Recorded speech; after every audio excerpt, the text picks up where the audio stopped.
Back and forth finishes, upsets, dominant victories.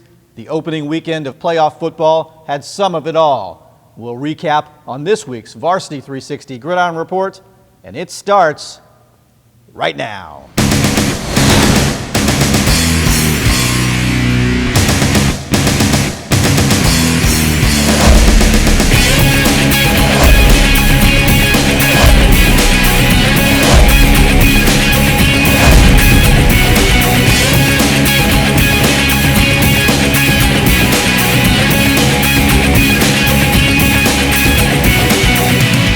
Hi there everyone, Mark Coleman here from the Virginia Varsity Sports Network. Welcome to this week's installment of the Varsity 360 Gridiron Report, recapping a very exciting week one of high school football playoffs with my very favorite assistant sports editor of the entire world from the Freelance Star. It is Justin Rice. Good to see you, my friend. How are you, man? Good. I'm good. So an exciting weekend of high school football. You're watching field hockey. Well, I was doing my best to watch football as well, from the comforts of the Twitter. But yeah, I went down and saw the state field hockey tournaments, and maybe a little bit of disappointment for some. Fredericksburg Academy, they get their how about that? Yeah, fourth straight state title. Falcons. And with a big comeback in the final minutes. And 3-1, 4-1 with 15 they were down 3-1 Yeah. with about 14 minutes to play, and they came all the way back and won that game 4-3. Wonderful. And for their fourth straight title, so that was cool. And I know some other guys. JM certainly played a very, very good tab team in Saturday's final, and lost what I like to a coin flip game. Mm-hmm. And Mountain View and Stafford didn't get out of the semifinals. They both had a real good shot. Yeah. Stafford had a 2-0 lead in their game. Yeah. Mountain View lost in overtime. Yeah. I'm sure they had some high hopes at least there. So, but that's the beauty of postseason sports. Absolutely, absolutely. But it was some really exciting games as well to follow. I was following on Twitter. Lots of furious finishes at the end. A little bit of uncertainty about who was winning and who ends up winning. That's the challenge of trying to track things via the internet. But it's good times. Yeah, absolutely. I mean, just some real exciting games and finishes. Culpeper, Colonial Beach didn't go their way. Riverbend goes their way. Yeah. Lots of games that came down to the wire. Pretty fun to see. All right. How about we jump into them? A weekend of very exciting games, but perhaps the game of the week, at least for the area, a battle of 6A South rivals, heavyweight battle between Riverbend and Colonial Forge, a rematch from a regular season game. This one back and forth, Justin. Riverbend lost 5 games, I believe, when 3 points or less this season.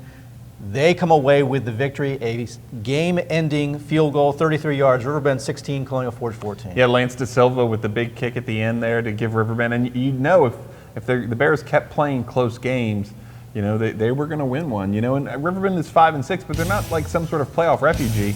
I mean, they're a team that has shown they belong in the postseason, I think. This is a big win. It is a big win.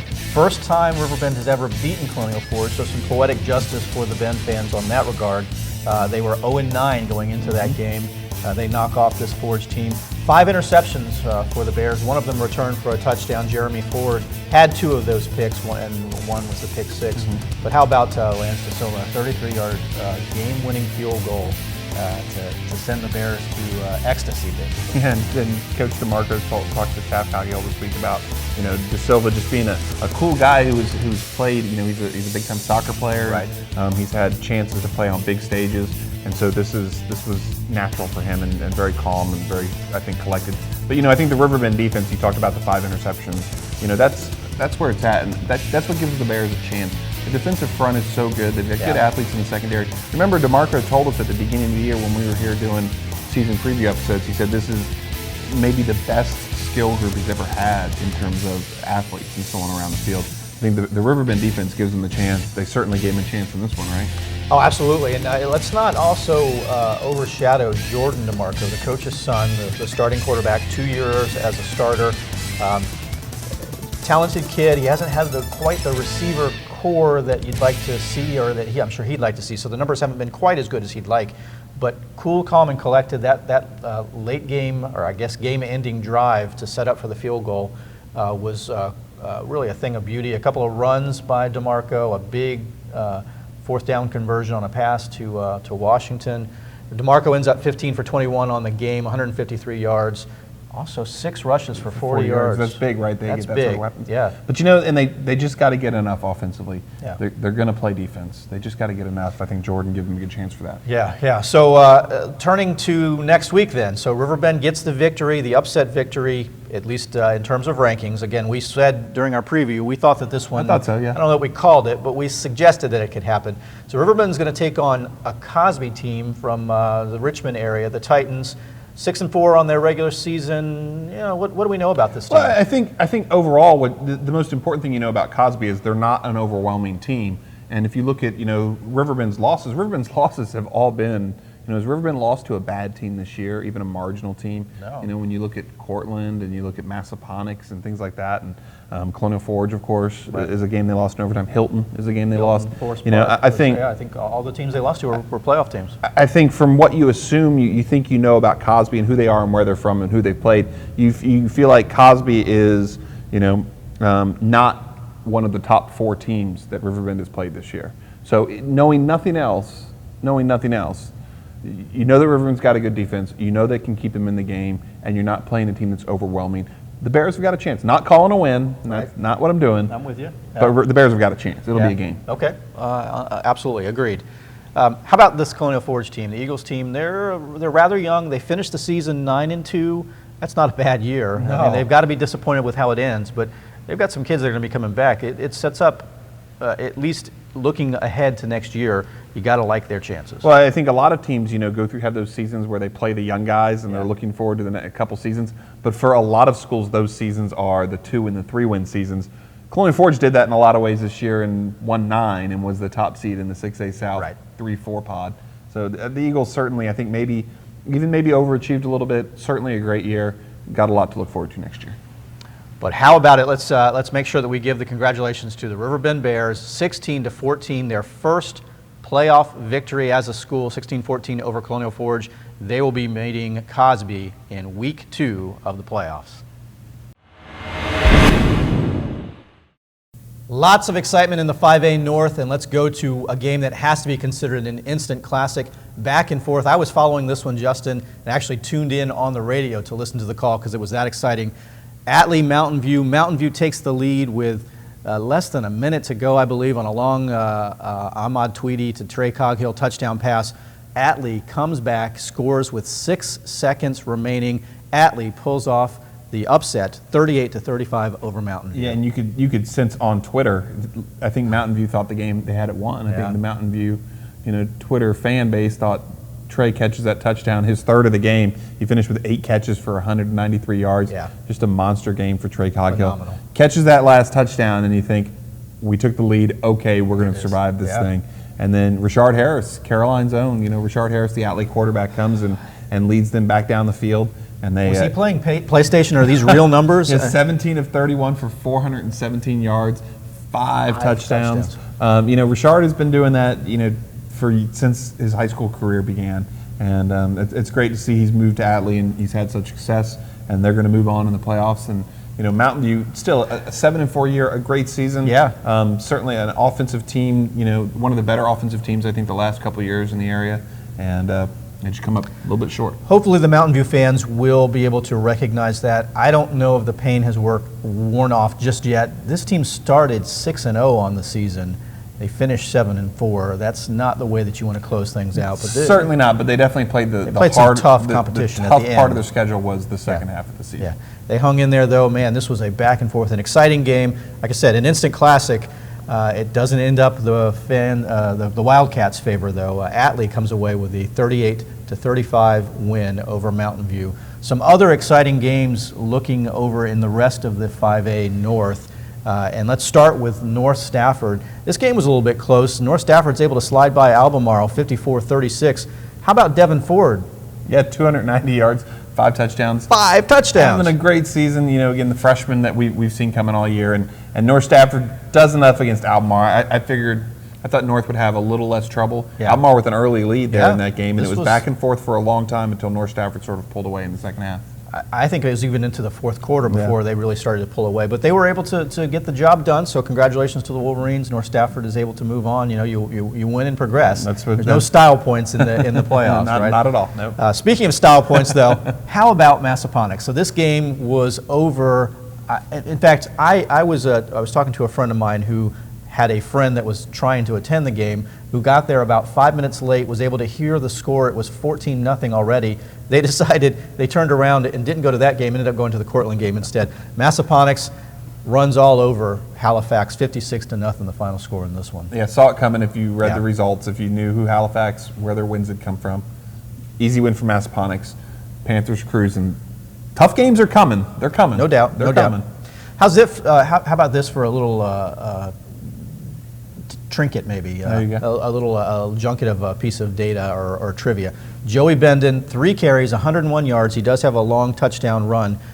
My sources tell me that Joey Benden may now be the all-time rushing leader at Massaponax, passing Javante Latney. Wow. I'm not certain that that's the case, but I believe that You're going to make me dig for that now. Yeah, would that surprise you? And gosh, what would his numbers be if how many full games has he played all season? Yeah.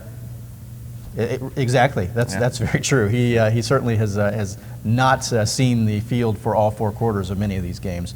How about this for a name that we have not heard yet? Shakori Williams from Massaponax, 3 carries, 79 yards. 2 of those go for scores. Tristen Medina had 2 scores for Ponax as well. Ponax moves on with a big win over Halifax. Brook Point also has a rather easy time with George Marshall, a 36-0 win.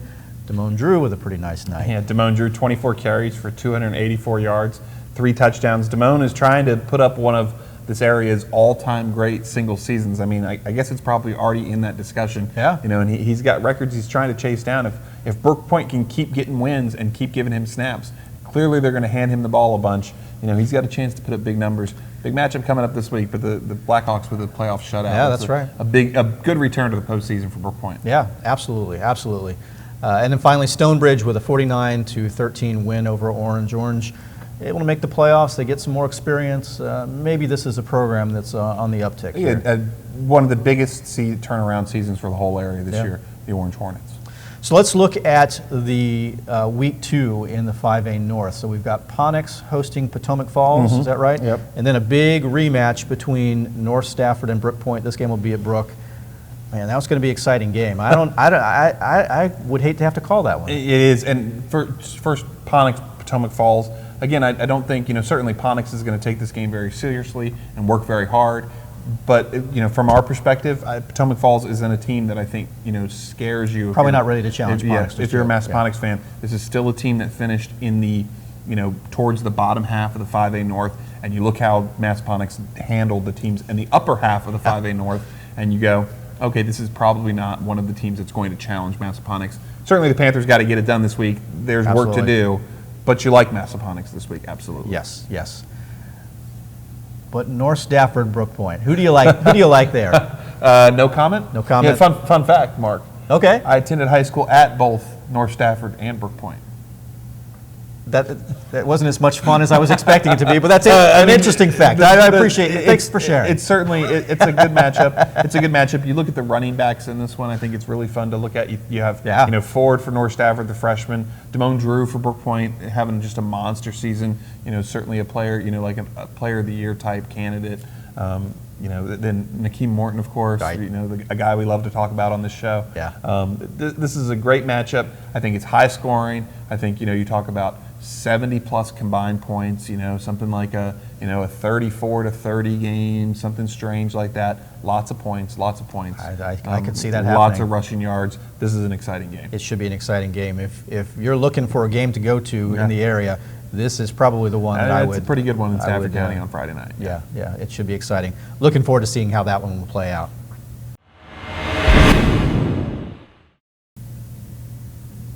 Couple of rematches in the 4A East for week 1 of the playoffs. Let's start with a game that these two teams met just 3 weeks previously, Cortland and King George.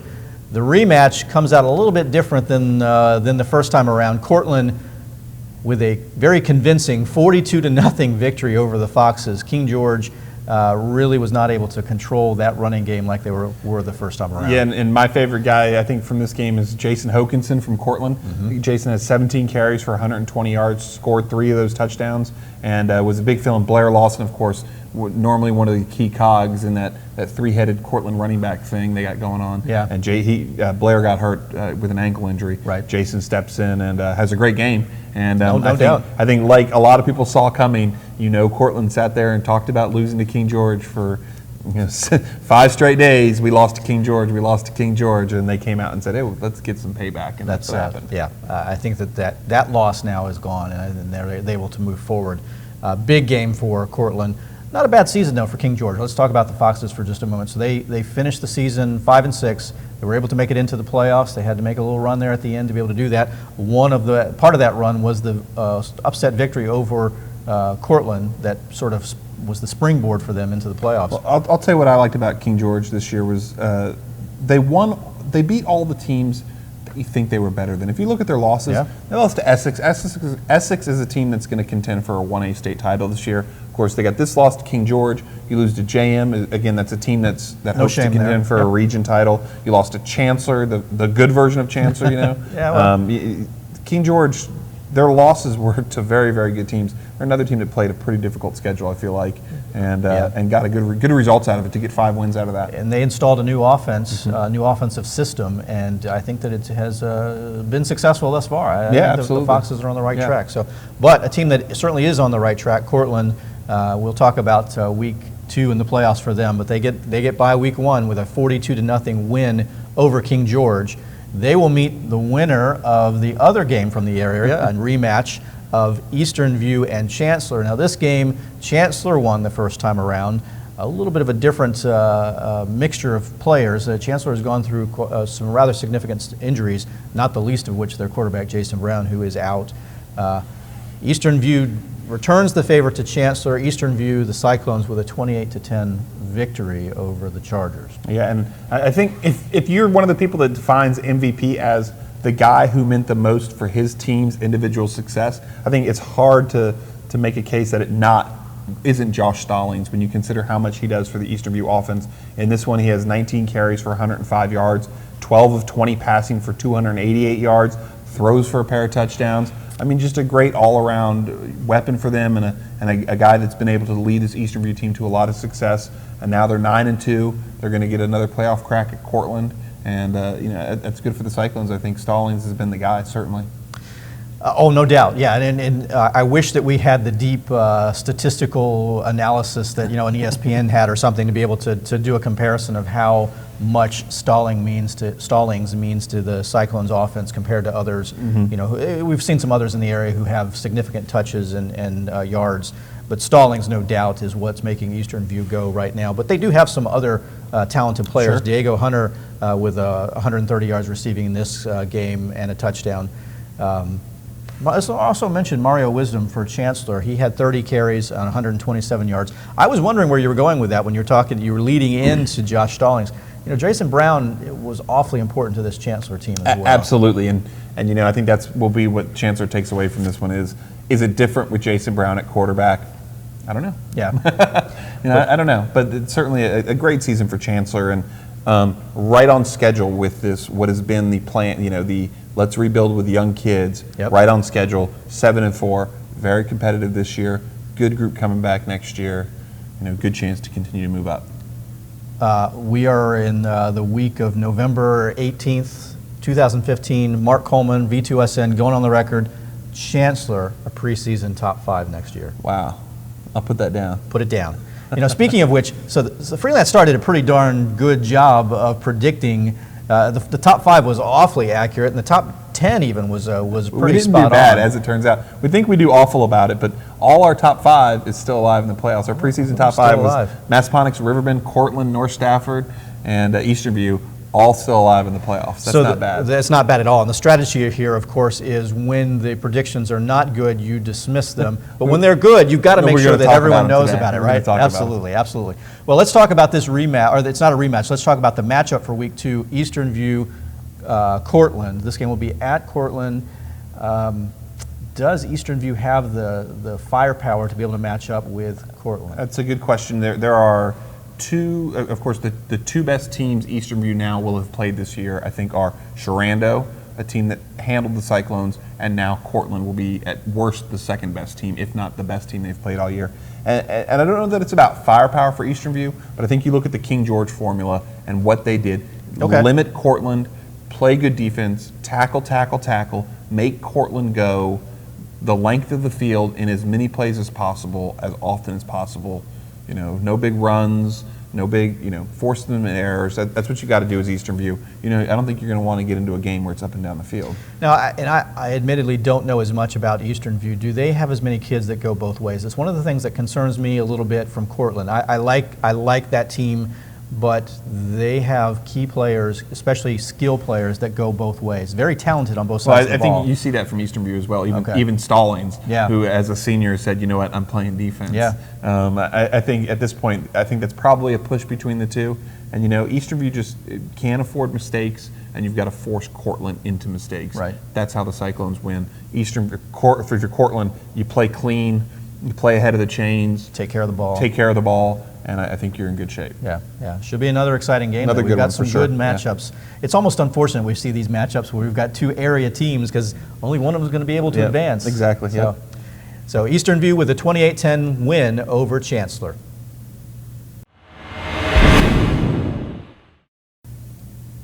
Lots of exciting finishes in round one of the playoffs for Fredericksburg area high school football. 3A East was no exception.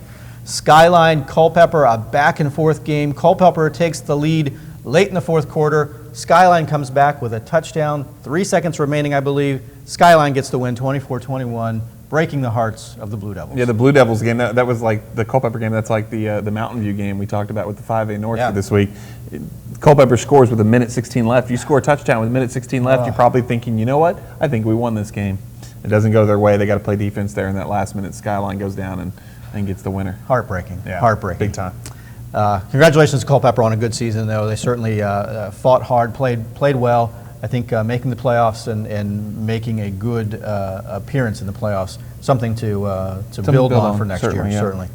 Bruntsville with a 19-11 victory over Spotsylvania, and James Monroe with a very dominating 56-0 win over Armstrong.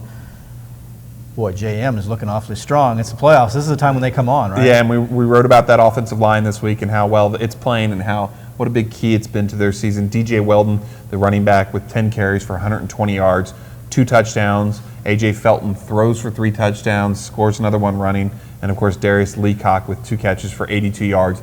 Both those catches are touchdowns. All he does is catch touchdowns. All he does is catch touchdowns, yeah. The Jackets certainly roll against a playoff opponent. It's what you're supposed to do to 2-8 team. You're supposed to go out and throttle them. James Monroe does. Yeah. And they got another one. They got Brentsville, who's a team that you don't feel like can compete with James' weapons. JM wants a track meet. You don't want a slugfest. You don't want a ground and pound game. But if JM can make it a track meet, I like them a lot against Brentsville, that's for sure. They've got the athletes, there's no doubt about that. Certainly. And they've got Maury Magic and all of that stuff. I mean, they know how to win in the postseason.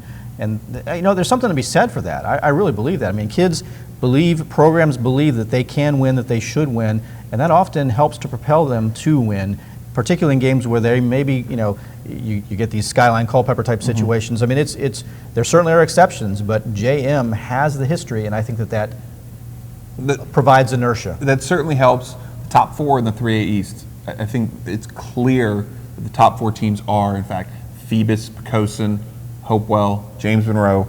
That's a tough top 4. Yeah. Getting out of that's going to be real tough. You like them this week. All those things you're talking about, certainly you like those things this week. Can those things be enough? Can those intangibles be enough? Agreed, but not so fast, my friend. I mean, so you got to win each week. You can't look ahead, right? So Absolutely. I mean, you've got to be singularly focused on the task at hand, and for JM, this is going to be the Brentsville game. I like their chances here. I'm sure Brentsville likes, hopefully, I imagine that they've got a game plan working. Some other teams have demonstrated that JM is beatable, but I feel like, the Jackets, I think, are in a good position. They're in good shape this week, and then it gets tougher. Then it gets tougher, absolutely. Yeah. Some exciting games, though, in the 3A East. Let's take a look at a couple of Northern Neck rivals. Washington and Lee, we'll start with them.